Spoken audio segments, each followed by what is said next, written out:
আজ আমি সবজি আর ডিম দিয়ে পরোটা করে দেখাচ্ছি। তার জন্য নিয়েছি একটা বড় সাইজের পেঁয়াজ, 3 পিস ডিম, একটা আলু আর একটা গাজর, 6 পিস বিনস, এক টুকরো আদা, 2 পিস কাঁচা লঙ্কা। আমি সবগুলোকে গ্রেট করে নিয়েছি, পেঁয়াজটাকে শুধু কুচিয়ে নিয়েছি। এবার আমি গ্যাসটা জ্বেলে দিচ্ছি, দিয়ে আমি কড়াই বসিয়ে দিচ্ছি। তেল দিয়ে নিয়ে আমি প্রথমে ডিম 3টে ফ্রাই করে নিচ্ছি। তেল গরম হয়ে গেছে, একটু লবণ দিয়ে দিয়েছি। এবার আমি 3টে ডিম পরপর ওতে ভেঙে দিয়ে আমি ভাজা করে নিচ্ছি। এমনি করে ঝুরো ঝুরো করে পুরো ভাজাটা করে নিতে হবে। এতে আমি একটা কাঁচা লঙ্কা কুচিয়ে দিয়ে দিচ্ছি ডিমের সাথে, দিয়ে এটাকে আরও ভালো করে ঝুরো ঝুরো করে ভাজা করে নিচ্ছি। লবণ আর কাঁচা লঙ্কা দিয়ে ডিমটাকে শুধু ভাজা করে নেওয়া। যতটা পারা যায় এটাকে কুচিয়ে কুচিয়ে ঝুরো ঝুরো করে ভাজা করে নিয়ে তুলে রেখে দিতে হবে। ঢেলে রেখে আমি আবার ওই পাত্রটাই ফের বসিয়ে দিচ্ছি, দিয়ে এবার তেল দিয়ে দিচ্ছি। পাত্র গরমই আছে, কোনো অসুবিধা নেই। আমি এটা কিন্তু সব সর্ষের তেল দিয়েই করছি। তেল আমার গরম হয়ে গেছে, একটু আমি কালো জিরে দিয়ে দিলাম, 1/2 চামচ মতো কালো জিরে ভাজা গন্ধ বেরিয়েছে। আমি ওর উপরে কুচানো পেঁয়াজগুলো দিয়ে দিচ্ছি, দিয়ে ওটা হালকা বাদামি করে ভেজে নিতে হবে। আমি ভাজা করে নিচ্ছি। পেঁয়াজটা একটু ভাজা ভালো হলে তাহলে আর কি টেস্টটা ভালো হয়, আর সুগন্ধও বের হচ্ছে কালো জিরে দিয়ে। এমনি করে একটু ধীরে ধীরে ভেজে নিতে হবে। মোটামুটি ভাজা হয়ে গেছে পেঁয়াজ।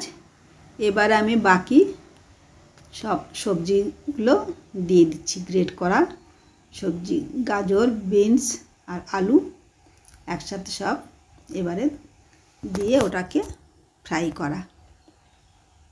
এবার একসাথে ধীরে ধীরে ওটা ফ্রাই করে নিচ্ছি। এবার আমি একটু লবণ দিয়ে দিলাম, লবণ দিয়ে ওটাকে আর একটু ফ্রাই করে নেওয়া।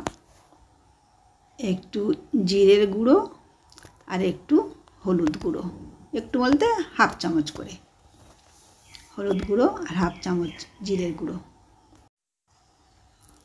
ব্যাস আমার ভাজা কমপ্লিট হয়ে গেছে। 10 থেকে 15 মিনিট মতো এমনি করে একটু ভেজে নিতে হয়। ভেজে নিয়ে আমি এবার গ্যাসটাকে অফ করে দিলাম।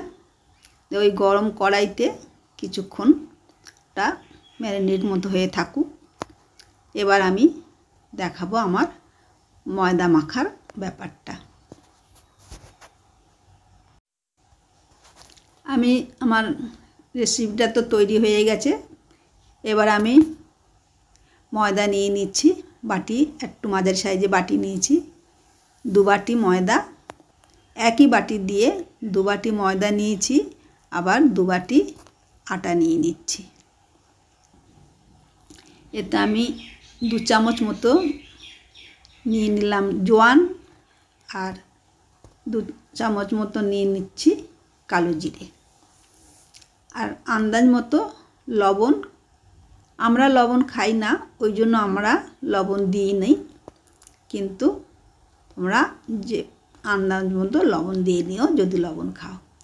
আর টেবিল চামচের 2 চামচ মতো আমি সাদা তেল ওতে আটাতে নিয়ে নিলাম, আর অল্প 1/2 চামচ মতো চিনি দিয়ে দিচ্ছি। চিনি দিয়ে মাখলে টেস্টটাও হয় আর অনেকটা মুচমুচে টাইপের হয়। এমনি করে সবগুলো একসাথে শুকনো তেলটা দিয়ে ভালো করে চেপে চেপে আর ওটাকে মাখিয়ে নিতে হবে শুকনো। দেখো এমনি মাখতে মাখতে এমনি অবস্থা হয়ে যাবে, এই পর্যন্ত মাখতে হবে। অন্তত 5 থেকে 7 মিনিট ওরমভাবে মেখে তারপর এবারে জল দিয়ে মাখা।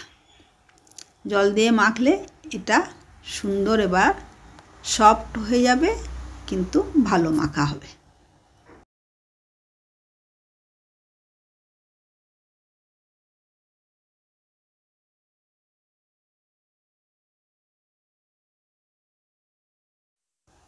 দেখো এই আমার মাখা হয়ে গেছে।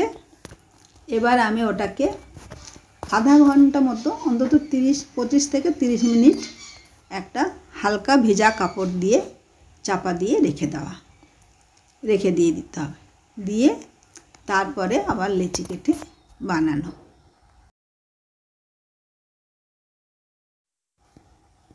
আমি একটা রুটি বানিয়ে নিয়ে একটা পাত্রের ওপর রেখে আমি এমনি করে সব পরপর সাজিয়ে দিতে হবে। যে আমি এটা বানিয়েছি মশলাটা, সেটাকে এমন করে সব দিয়ে তার উপরে ডিম ছড়িয়ে দিলাম। ডিম ছড়িয়ে দিয়ে এর উপরে একটু গোলমরিচ ছড়িয়ে দিচ্ছি। গোলমরিচ ছড়িয়ে দিয়ে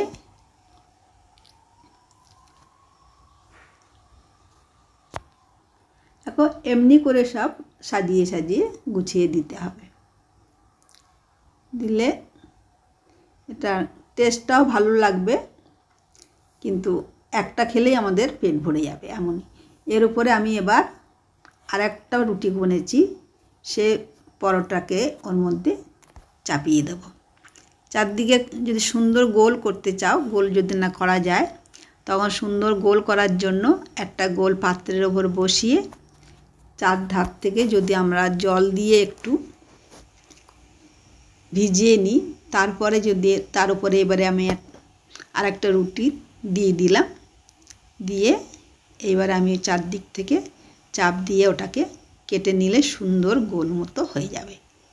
দেখো এমনি করে পরপর আর কি পরপর আমি সব বানিয়ে নিয়েছি। ব্যাস হয়ে গেছে। এবার আমি গ্যাসটা জ্বেলে একটা ফ্রাই প্যান বসিয়ে দিচ্ছি। প্যানটা গরম হয়ে গেছে। তাওয়াটার উপরে এমনি করে উপর করে ওটা ঢেলে দিলে আমার সুন্দরভাবে তাওয়াতে গোল মতো হয়ে পড়ে বসবে। এবার আমাদের আস্তে আস্তে করে ভাজা করে নেওয়া। এবার আমি প্রথমে খানিকটা শুকনোভাবে ভাজা করে নিচ্ছি। নিয়ে এর উপরে আমি এবার সাদা তেল দিয়ে পরোটাটা বানাচ্ছি। দেখো এমনি করে বানালে ভালো লাগবে, আর সবাই আর কি পছন্দও হবে। আমরা এটাকেই আজকের ডিনার হিসাবে ব্যবহার করছি। আমরা তো সব সময় একরকম পরোটা খাই। এটা সবজি প্লাস আমার ডিম দিয়ে করলাম। এটা আমিষ, পেঁয়াজ দিয়ে ডিম দিয়ে বানানো। এমনি করে বানিয়ে তোমরাও দেখো, অবশ্যই ভালো লাগবে খেতে। আর কেমন হলো, কেমন লাগলো অবশ্যই আমাকে কমেন্ট করে জানিও।